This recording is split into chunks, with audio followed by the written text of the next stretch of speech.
Hello friends, welcome back to my YouTube channel. And आज हम पढ़ेंगे एनसेफेलाइटिस। तो एनसेफेलाइटिस क्या होता है? एनसेफेलाइटिस होता है ब्रेन पर इन्फ्लेमेशन हो जाना। इस कंडीशन को हम बोलते हैं एनसेफेलाइटिस। तो आज हम इसको देखते हैं कि जो एनसेफेलाइटिस टर्म है इसी से हमारा मीनिंग निकलता है एनसेफेलाइटिस का। देखो, जो एनसेफेल है इसका मतलब होता है ब्रेन, एंड जो आइटिस है इसका मतलब होता है इन्फ्लामेशन। ठीक है, तो ब्रेन एंड इन्फ्लामेशन इसका मतलब है कि ब्रेन पर इन्फ्लामेशन हो जाना, इस कंडीशन को बोलते हैं एनसेफेलाइटिस। ठीक है, आगे हम देखते हैं। It is a serious medical condition, ये बहुत सीरियस मेडिकल कंडीशन है। And the inflammation of the brain tissue and damage of brain tissue. ठीक है, इस कंडीशन में क्या होता है कि जो ब्रेन के टिश्यू होते हैं उस पर इन्फ्लामेशन हो जाती है, एंड लास्ट में अगर बहुत सीवियर केस हो जाता है तो ब्रेन टिश्यू डैमेज भी हो जाते हैं। ठीक है, अब आगे हमारा आता है the term encephalitis comes from the Greek words एंकेफेलोस।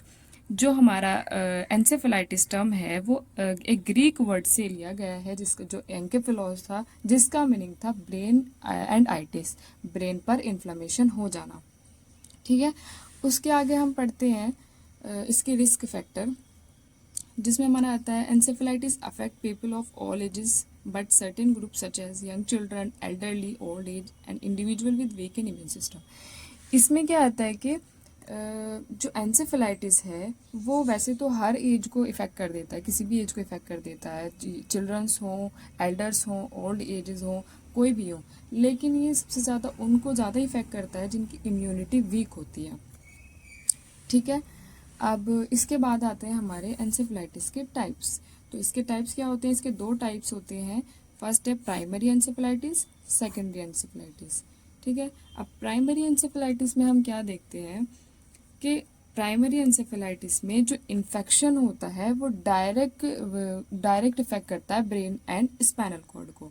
जैसे कोई भी वायरस आ गया, कोई भी बैक्टीरिया आ गया और उसने इन्फेक्शन कॉज कर दिया, तो इसको बोलते हैं हम प्राइमरी एनसेफेलाइटिस। ठीक है, अब सेकेंडरी एनसेफेलाइटिस में क्या होता है कि जो हमारा इम्यून सिस्टम होता है, उसने ऑटो इम्यून रिस्पॉन्स देना शुरू कर दिया है। इस कंडीशन में हम देखते हैं कि सेकेंडरी एनसेफेलाइटिस होने के चांसेस होते हैं। ठीक है, तो अब हम आगे बात करते हैं इसके कॉजेज़ की, कि एनसेफेलाइटिस किन वजहों से हो सकता है, क्या इसके कॉजेज़ हैं। तो encephalitis can be cause by various factor including infections and auto immune reaction. ठीक है, जैसे मैंने अभी पीछे बताया आपको कि ये दो टाइप के होते हैं, एक तो वो कि जो डायरेक्ट इन्फेक्शन कॉज करते हैं, एक वो जो ऑटो इम्यून रिस्पॉन्स देता है अगर इम्यून सिस्टम, तब कॉज होते हैं। तो इसमें भी यही है कि ये भी दो टाइप्स होते हैं कि इन्फेक्शंस हो सकते हैं या फिर ऑटो इम्यून रिएक्शन की वजह से हो सकते हैं। ठीक है, तो इसमें फर्स्ट आता है वायरल इन्फेक्शन। वायरल इन्फेक्शन वो होते हैं जो जिनको वायरस कॉज करते हैं। ठीक है, जैसे हर्ब्स वायरस हो गया, अर्बो वायरस हो गया, रेबीज वायरस हो गया, मीजल्स, मम्स, रुबेला वायरस, ये सब वायरस के नाम हैं जो कॉज करते हैं एंसेफेलाइटिस। तो ये होता है one of the most common and severe cause of viral encephalitis. जो सबसे डेंजर होता है हमारे लिए वायरस, वो होता है हर्ब सिम्प्लेक्स वायरस, जो एंसेफेलाइटिस कॉज करने का मेन कारण है। ठीक है, उसके बाद अर्बो वायरस ट्रांसमिटेड बाय मॉस्किटोज, ये मतलब रेयर होते हैं, हो जाता है इनसे बट रेयर होते हैं, बट इट इज़ रेयर। ठीक है, can cause encephalitis specially in unvaccinated. जो मीजल, मम्स, रुबेला वायरस होते हैं, अगर इस कंडीशन में हमारा एंसेफेलाइटिस होता है तो उसकी वजह हो सकती है कि हमने वैक्सीनेशन नहीं कराया है। ठीक है, उसके बाद हमारा आता है बैक्टीरियल इन्फेक्शन। बैक्टीरियल इन्फेक्शन वो होते हैं जो जिनको बैक्टीरिया कॉज करते हैं। तो इसमें पहला आता है tuberculosis and Lyme disease. Tuberculosis भी मेनिंजाइटिस कॉज करता है, उसके बाद वो एंसेफेलाइटिस भी कॉज कर सकता है। ठीक है, लाइम डिजीज में वो भी ट्रांसमिट होता है टिक बाइट से, उसके बाद एंसेफेलाइटिस होने के चांसेस होते हैं, बट ये थोड़ा रेयर होता है। सबसे ज़्यादा जो कॉमन देखा जाता है वो वायरल इन्फेक्शन है, जो बहुत ज़्यादा कॉज जल्दी हो जाते हैं। ठीक है, तो अब इसके बाद आता है हमारा फंगल एंड पैरासाइटिक इन्फेक्शन। इसमें आता है हमारा जो fungal and parasites encephalitis cause कर रहे हैं उनके नाम, एंड ये होता है cryptococcus, toxoplasmosis, a fungal infection can cryptococcal meningitis and encephalitis. तो ये जो है क्रिप्टोकोकस, ये मेनिंजाइटिस भी कॉज कर सकता है एंड एंसेफेलाइटिस भी कॉज कर सकता है। अगर आपको मेनिंजाइटिस नहीं पता है और आपको पढ़ना है तो आप मेरी पहली वीडियो देख सकते हैं, मैंने मेनिंजाइटिस को अच्छे से एक्सप्लेन किया हुआ है, तो आप वहाँ से पढ़ सकते हैं। ठीक है, ये उसकी तरह ही होता है, बस थोड़ा सा चेंजेस है, बाकी इसी की तरह होता है सब कुछ। Toxoplasmosis caused by parasites affect the weakened immune system. जो टॉक्सोप्लाज्मोसिस होता है ये वीकेंड इम्यून सिस्टम को ज़्यादा अफेक्ट करता है। ठीक है, अब हमारे ये तो थे तीनों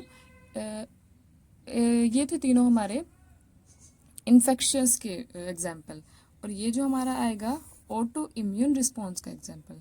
ठीक है, तो इसमें क्या आता है, when the bodies immune system mistakenly attacks healthy brain cells. इसका वही मतलब है कि immune system auto immune response देने लगेगा और वो गलती से अपने ही सेल्स को डैमेज करने लगेगा, तब ये कंडीशन हो सकती है, तो एक्यूट एन्फेलोमाइलाइटिस। ठीक है, इसकी आगे हम बात करें तो इसकी पैथोफिजियोलॉजी आ जाती है, उसमें क्या एंसेफेलाइटिस किस तरह से कॉज हो रहा है, कैसे कैसे उसमें इन्फेक्शन बढ़ता जा रहा है। ठीक है, तो सबसे पहले हमारा क्या होता है, कोई भी वायरल इन्फेक्शन हुआ, उसने ब्रेन के अंदर एंटर किया। ठीक है, वायरल इन्फेक्शन आएगा, ब्रेन के अंदर एंटर होगा, उसके बाद वो क्या करेगा, ब्रेन बिकम इन्फ्लेम्ड। जब वो ब्रेन के अंदर एंटर हो गया तो उसने इन्फ्लेमेशन शुरू कर दी।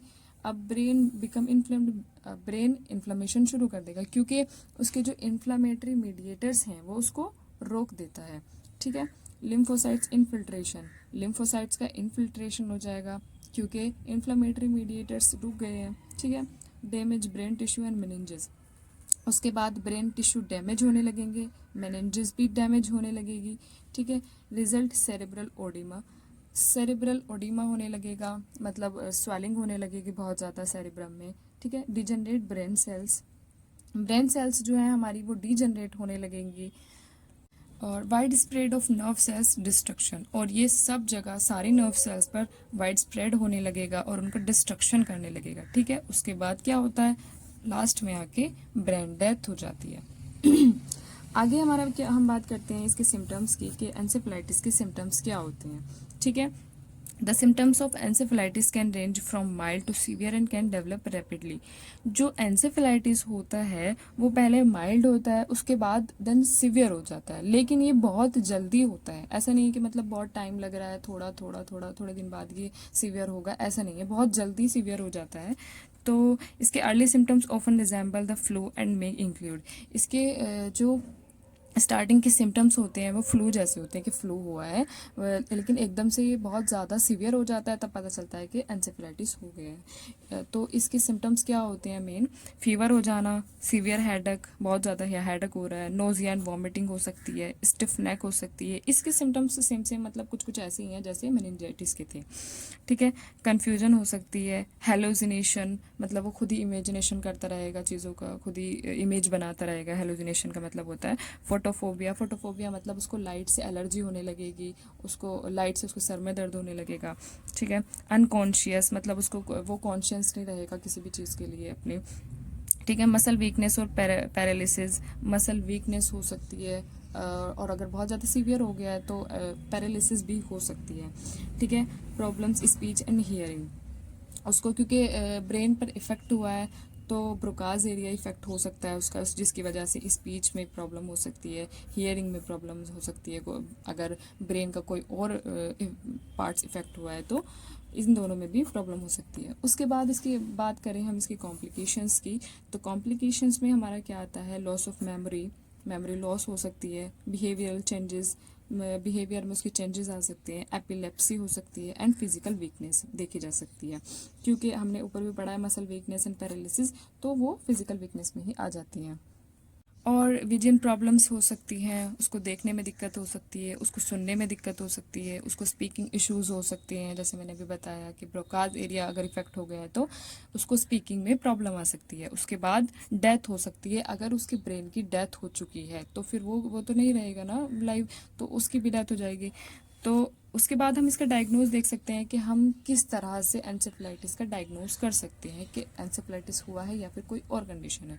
ठीक है, सबसे पहले हम लंबार पंक्चर के थ्रू कर सकते हैं, लंबार एरिया से थोड़ा सा CSF फ्लूइड निकाल के उसका डायग्नोज कर सकते हैं। ठीक है, MRI करा सकते हैं, EEG करा सकते हैं जो इसका मेन टेस्ट होता है, इलेक्ट्रोएंसेफेलोग्राम एंड ब्रेन बायोप्सी करा सकते हैं।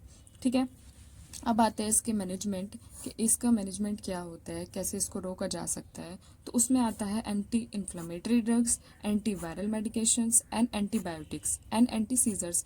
तो एंटी इन्फ्लेमेटरी ड्रग्स देते हैं इन्फ्लेमेशन कम करने के लिए, एंटी वायरल मेडिकेशंस देते हैं जब वायरल इन्फेक्शन हो गया है, एंड एंटीबायोटिक्स देते हैं, एंटीबायोटिक तो देते ही हैं, एंड एंटी सीजर्स देते हैं जब सीजर जैसी कंडीशन हमें देखने को मिलती है। तो थैंक यू फॉर वॉचिंग। तो आज हमने क्या देखा है कि एंसेफेलाइटिस क्या होता है, उसके टाइप्स क्या होते हैं, उसके सिम्टम्स क्या होते हैं, वो कॉज कैसे करता है, एंड डायग्नोज क्या होता है, एंड मैनेजमेंट क्या होता है। अगर आपको इस टॉपिक में कुछ भी समझ नहीं आया हो तो प्लीज़ मुझे कमेंट करें, and thank you for watching my video.